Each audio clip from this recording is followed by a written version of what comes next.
Sheriff, explain how the Family Court Order Protection Notification Program works. Well, when order of protection is served by any family court in New York State, the overwhelming majority of those orders of protection are then issued to the county sheriff's office. Deputy sheriffs then, in turn, will actively go out and try to identify and locate the defendant that's listed.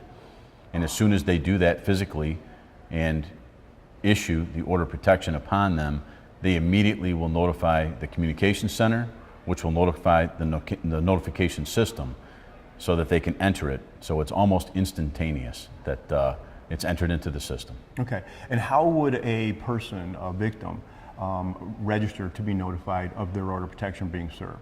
It's very easy to register. They can simply go to New York Alert website. They can click on the Order of Protection tab. When they do that, they will need the order of protection itself in hand. They'll need the docket number and the number from the order of protection. They can enter it, and then they will be notified as soon as the order of protection has been served.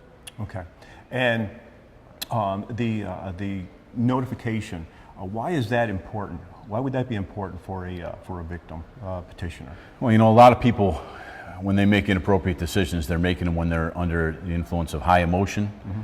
And statistically, it's been shown that the first 45 minutes to an hour when somebody is served an order of protection is the most vulnerable window for them to act inappropriate. And some people can become unpredictable. So that target hour that we're talking about can become very important. So when somebody registers to be notified, it gives them an opportunity, once they know that that person has been served, to really think about where they are, who they're with, and maybe protect their environment for a period of time. And hopefully, even if it is somebody that's going to be unpredictable, it gives them a little bit of an opportunity to calm down and process what's happening. Yeah.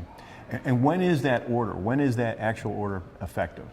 As soon as the defendant is issued the order of protection, it becomes active. Okay, and say the person who served with that order of protection, they violate it. What happens then? Anytime somebody violates an order of protection, it's immediately a criminal act. It's a criminal act that's taken very seriously because you're talking about somebody who has proven to you that they're going to choose to not respect an order from the court. Those offenses are taken very seriously, not just by the police, but by the courts. That person will be arrested, will face a judge, and in more situations than not, be remanded to custody. Right. Okay. And can this person who was served with an order of protection, you talked about conditions, special conditions, what if they try to get in contact with them by social media, say? Is that allowable? Is that acceptable? Well, it's important to point out that any conditions of an order of protection are specifically issued by the judge. And there are unique situations and circumstances. But by and large, any order of protection would prohibit any type of communication or contact, whether it was mail, cell phone, text, or social media. Any contact whatsoever would be prohibited.